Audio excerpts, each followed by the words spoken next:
Today is Friday, October 26th, and this is your Weekly Roar.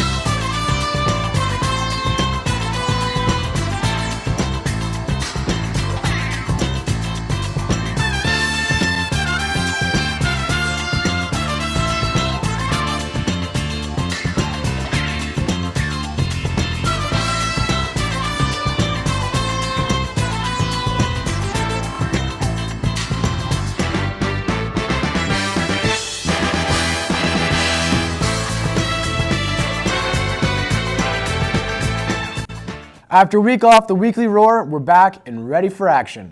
We got a sweet show for you this week with Logan wrapping up our fall sports teams and a special segment about the signs all over our campus. Also, the much anticipated Wildcat Underground will be premiering soon, so look out. But for now, let's take a look at our weekend weather with meteorologist Johnny Robinson. Thanks, guys. Today is going to be fairly cool, and it's going to get even cooler throughout this weekend.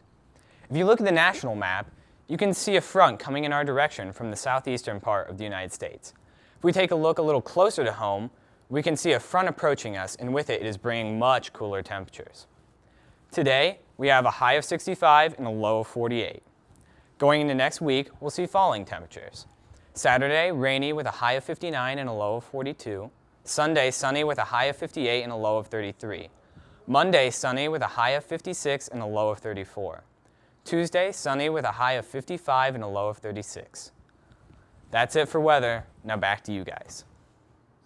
I don't mind the cold one bit, but cold and wet, it's not my favorite combo. Yeah, and all the rain and mud making us stay off the grass at lunch. Well, you know, that's not the only thing keeping us off the grass. Griffin Allman is here to clue us all in on all about the signs around campus. Thanks, guys. I'm standing here with my buddy, the sign. These things are everywhere on Newark campus, telling you not to do this and not to do that. Are they really effective? And to answer this question, we turned to junior Elliot Anderson for a student's perspective. I don't think they're really effective because you still see students roaming around past the points where they say students are not allowed. They still go behind there. You still see kids smoking on campus, walking off the campus, so I don't think the signs are really effective. We talked to the freshman principal, Miss Sereno, to see if the freshmen are following the signs. I think the freshmen are doing a fairly decent job. I think that the majority of them are following the rules. I'm out there on the first lunch when most of the freshmen are there, and it seems like everybody has their own little groups and everybody's in their certain designated spot. But there are a few that kind of just roam around and kind of get in the grass and in the mud where they shouldn't be. But once they're told, it usually works that, they don't go back. But I really think the majority of the freshmen are following the rules. To get a better view on if these signs are working, we talked to the man that enforces them, Officer Barsley. For the most part, they are working. There's some students who just ignore them and go past, but for the most part, they're paying attention to them. Most of the signs are enforcing rules that were abused last year and are currently being abused this year. Well, there you have it. That's it. And the sign and me, we're still buddies. I'm Griffin Ottman. Back to you guys. Be sure to obey those signs. Thanks, Griff. It's now time for your afternoon announcements. You have until November 2nd to order the 2007-2008 yearbook. Order forms are available in the office or outside room 215G. Don't miss out on this book that captures your year in pictures. The treasurer will accept Visa and MasterCards, so order it. If you're a sophomore interested in theater, CTEX Theater Arts Academy is offering you a chance to experience a live special performance of You're in Town at Otterbein College on October 31st. There will be lunch provided by CTEC after the play. Space is limited, so sophomores, talk to your guidance counselors if you are interested. Applications for the University of Cincinnati Darwin T. Turner Scholarship are available in the guidance office. This is a scholarship for minority students who have a minimum GPA of 3.0 and an ACT score of 27. Deadline to apply is December 15th. There will be a meeting for any student interested in wrestling. The meeting will be this coming Monday, the 29th, during your base class. You must have a pass from your base teacher. The meeting will be in the balcony of the gym. Attention all NHS students. If you're interested in joining the Newark High School bowling team, sign up in room 200C. Tryouts will be held on November 1st and 7th at 4 o'clock at the Valley Lanes on North 21st Street. If you have any questions, please see Mrs. Wiley in room 200C. Application for the following scholarships are now available in the guidance office.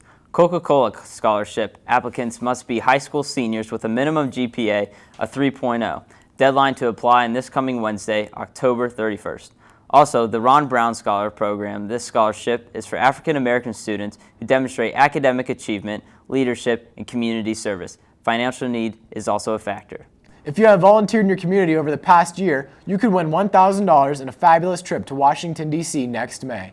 It's easy to apply online for the Prudential Spirit of Community Awards program. This awards program is open to any high school student in recognition for their volunteer service to their community. More information and instructions on how to apply is in the guidance office. Deadline to apply is October 31st. That's this coming Wednesday, so get them in. The choir boosters are selling Wildcat window clings for your car or your parents' car. They are $2 each and are available for purchase from Vicki Howe, Fine Arts Secretary in Building K. We are also selling Wildcat discount cards for local restaurants, putt-putt golf, and more. If you would like to purchase one, they are $10 each and can be used all year long. They can be purchased from any choir student. Times are changing. We're slowly transitioning from the fall to the winter sports. And we have a new sports anchor. This week, our classmate, Logan Van Wy, is filling in for Kyle Smith and is here with some more of your Wildcat scores. Logan? Thanks, guys. Let me bring you up to speed on the past week in Wildcat sports.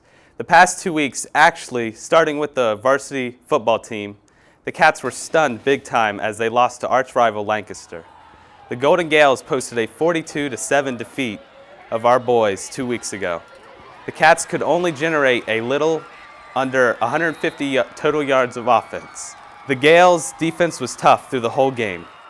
Last week was senior night against Groveport, where the seniors played their final game at White Field. The team led at halftime 7-0, but could not hang on to the lead as Groveport prevailed over them 28-7.